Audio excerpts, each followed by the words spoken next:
दूर देशामध्ये एक तरुण होता, ज्याचं नाव होतं माधवन. ज्यांनी स्वतःला वचन दिलं होतं की जर तो लग्न करेल तर अशा मुलीशी जी सुंदर पण असेल आणि बुद्धिमान सुद्धा. त्याने अशी मुलगी शोधता शोधता अनेक मैलाचा प्रवास केला, पण जी सुंदर असायची ती समजूतदार नसायची, आणि जी समजूतदार असायची ती सुंदर नसायची. अखेर तो त्याच्या स्वप्नातल्या राजकुमारीचा शोध घेत विजयनगरमध्ये पोहोचला. असं वाटतंय की मी अख्खं जग फिरलोय, पण एकही मुलगी नाही मिळाली. मला आयुष्यभर अविवाहितच तर राहावं लागणार नाही ना. हो, हे शहर तर खूपच सुंदर आहे. बहुतेक मला इथे माझी सुंदर राजकुमारी नक्की भेटणार. दिवसभराच्या यात्रेनी दमलेला माधवन तिथेच कुठल्या तरी झाडाच्या सावलीत आराम करण्यासाठी लवंडतो, आणि त्याचा डोळा रोजच्या सारखा मी सगळ्यांना प्रश्न विचारीन, त्याचं उत्तर त्वरित द्यावं लागेल. हो, विचारा काका, विचारा. आज मी सुद्धा कंबर कसून आलो आहे आरामात. आधी शरीरामध्ये तरी चपळता आण, मग चपळतेने उत्तर देऊन टाक. बरं सांगा, जर माझ्याकडे एक मेंढी आहे तर मी ती न विकता नाणी कशी काय कमवू शकतो?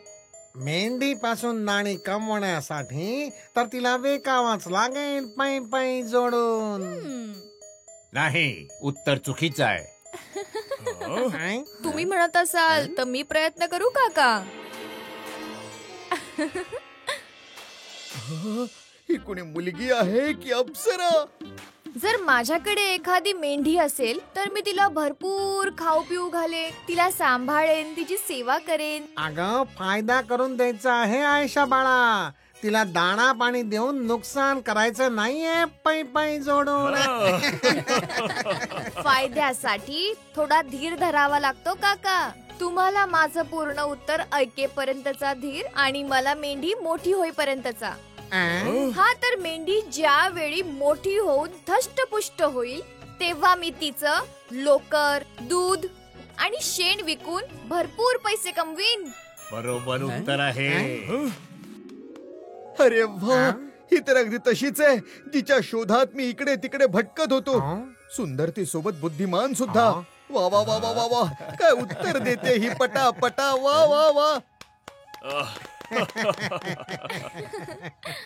काका, अजून एक प्रश्न विचारा ना, फक्त अजून एक विचार. हा काका प्रश्नांवर प्रश्न विचारत जायचे आणि आयशा पटकन त्यांची उत्तरं द्यायची. आणि अशा प्रकारे माधवनचा सुंदर आणि बुद्धिमान मुलीचा शोध संपून जातो. माधवन आयशाशी लग्न करून विजयनगरचा निरोप घेऊन आपल्या आलिशान घरी पोहोचतो. नव्या घरात आयशाच्या आजूबाजूला नेहमी नोकर चाकर असायचे, जे तिला एक काडी सुद्धा उचलू देत नव्हते. एवढं आलिशान घर, हा तर महाल आहे, महाल.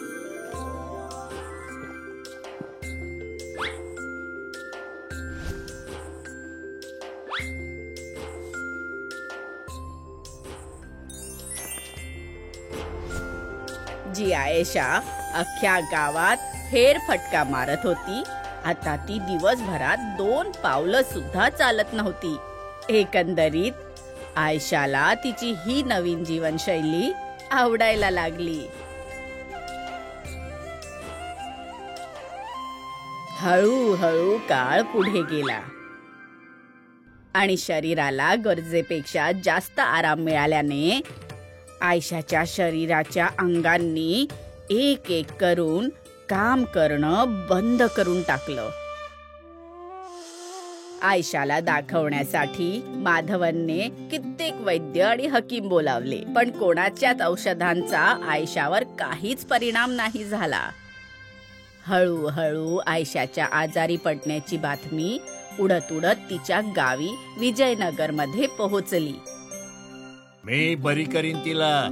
मी निघालो आणि आपल्या जुन्या आयशा बाळाला परत घेऊनच येईन. सगळे गावातले काकांच्या ह्या बोलण्याने चकित होऊन जातात की जिला कोणी वैद्य हकीम बरे करू शकले नाहीत तिला काका कसे बरे करू शकतील.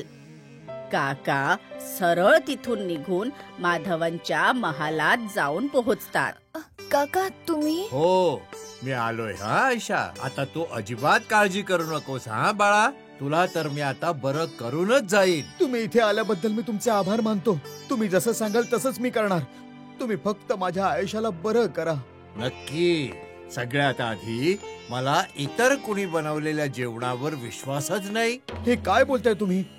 इथला स्वयंपाकी माझे वडील, त्यांचे वडील, त्यांच्या वडिलांच्या वडिलांना बनवून खाऊ घालत होता. पण तुम्ही नका काळजी करू. पण तुम्ही म्हणत असाल तर मी स्वतः तिच्यासाठी जेवण बनवेन. ह्याची गरज नाहीये. ती केवळ माझ्या हाताने बनलेलं जेवणच जेवेल. आणि दुसरी गोष्ट, जोपर्यंत मी सांगत नाही तोपर्यंत हिच्या आजूबाजूला एकही माणूस दिसायला नकोय. माणसाची सावली सुद्धा नको. सावली सुद्धा नाही? मग घरातलं सगळं काम कोण करणार? सगळं आयशा करेल. नोकर चाकर असोत किंवा नसोत, तुला हे घर काचेप्रमाणे चमकवावं लागेल. पण बिन करायचं असेल तर मी आपला जातो. नाही नाही काका, तुम्ही कुठेही नका जाऊ. तुम्ही जसं सांगाल तसं करायला मी तयार आहे. दुसऱ्या दिवसापासूनच काकांच्या सांगण्यानुसार आयशाचा पूर्ण दिनक्रम बदलला. काका जेवण बनवून वरच्या मजल्यावर ठेवून द्यायचे, जिथे आयशाला पायऱ्या चढवून जावं लागायचं. सोबतच अटीनुसार आयशाला कुणाच्याही सहायतेशिवाय घर चमकवण्यासाठी खूप मेहनत करावी लागायची. आता मेहनत होणार म्हटल्यावर आयशाच्या हाडांना लागलेला आळसाचा गंज तर उतरणारच होता. आता जेव्हा आयशाचा आळस सुटला तेव्हा प्रत्येक मावळणाऱ्या दिवसासोबत तिला बरं वाटायला लागलं. आयशाचा तोच उत्साह तर परत आला, पण तिचा मेंदू आधीसारखा उत्साही होऊ शकला की नाही याची पडताळणी अजून शिल्लक होती. माधवन, तुला माझ्या एका प्रश्नाचं उत्तर द्यावं लागेल. ते सुद्धा पटकन. सांग, देऊ शकशील का? हो, नक्की नक्की. तर सांग बरं माधवन, माझ्या बहिणीच्या पतीच्या मेवण्याच्या पत्नीच्या मित्राच्या मुलीचं लग्न माझ्या चुलत भावाशी झालं आहे, तर माझी बहीण माझी कोण लागेल? मला वाटतंय की आत्या. नाही, आत्या नाही, काकी.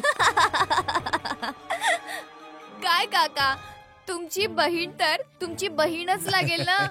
अगदी बरोबर उत्तर. वा, तुम्ही तर चमत्कारच केलात काका. तुम्ही माझ्या जुन्या आयुष्याला परत घेऊन आलात. तुम्ही हे कसं केलं काका? हे बघ, मी काहीच नाही केलं. ही जेव्हा विजयनगर मध्ये होती तेव्हा अख्ख्या गावाला मदत करत होती. दिवसभर नगराच्या कधी या टोकाला तर कधी त्या टोकाला. असं समज जणू उत्साहाचं दुकानच होती. आपल्या बुद्धीने चांगले चांगले गुंते सोडवायची. पण जेव्हा तू इथे आलीस तेव्हा तुझ्या हाडांना आरामाचा गंज चढला.